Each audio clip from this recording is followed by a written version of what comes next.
أعوذ بالله من الشيطان الرجيم. بسم الله الرحمن الرحيم. اللهم صل على سيدنا محمد وآله وأصحابه وسلم. Assalamu alaikum wa rahmatullahi ta'ala wa barakatuh. Jama'anmu muna muku barka da wannan rana ta Laraba. Dukkanin wani alkhairin da ke cikin wannan rana, ya Allah ka sada mu da shi. Dukkanin wani sharrin da ke cikin wannan rana, ya Allah ka kare mu. Na'am, jama'anmu, idan wannan shine farko ka shigo wannan gida namu mai albarka, ko shigowanki wannan gida namu mai albarka na Al-Labib 08 TV, a yi mana liking, a yi mana subscribe, a danna mana ƙararrawa domin shirye-shiryenmu ya dinga gabato maku kai tsaye. Abin da muka zo maku da shi yau shine sirrin samun kasuwa.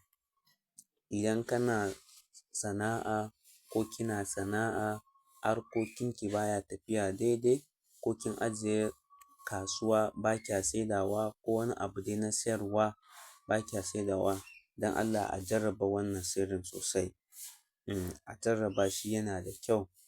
Ya ake aiwatar da wannan sirrin shine, za a je a siya wani turare ana ce masa Miss Paris.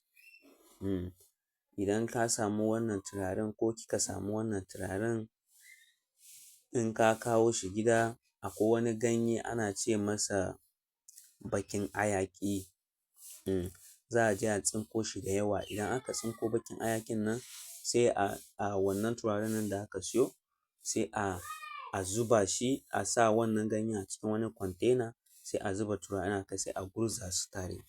Idan aka gurza su, sai ruwan turaren nan sai a ƙara maida shi a cikin abin gansa, goran, sai a maida shi a ciki. Idan aka maida shi a ciki, wannan ganyen nan za ka nema dukkanin wani sabulu da kake so, ka daka shi tare da shi.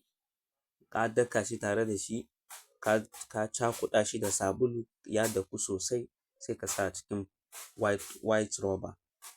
Sai wannan turaren nan sai ka maida shi, already ka riga ka maida shi a cikin container sa.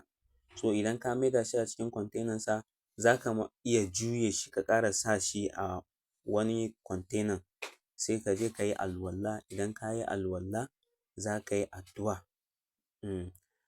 Yanda ake yin addu'a ɗin shine kamar haka: in ka yi alwala, ka zo ka yi miftahul amal, astaghfirullah 100, la ilaha illallah 100, salatin annabi 100. Bayan ka yi shi, sannan sai ka yi suratul Fatiha. Za ka yi ƙafa 111. Za ka fara yin 11, sai ka zo ka yi 100. Sai in ka yi Fatiha kowane ƙafa ɗaya, za ka dinga tofawa a cikin wannan turaren nan. Sannan suratul Ikhlas ma za ka yi 111. In ka yi kowane ƙafa ɗaya na suratul Ikhlas, za ka ƙara tofa a cikin wannan turaren nan wanda ka juye shi a cikin container. Bayan ka gama, sai ka ƙara maida shi a gidan da ka juye shi.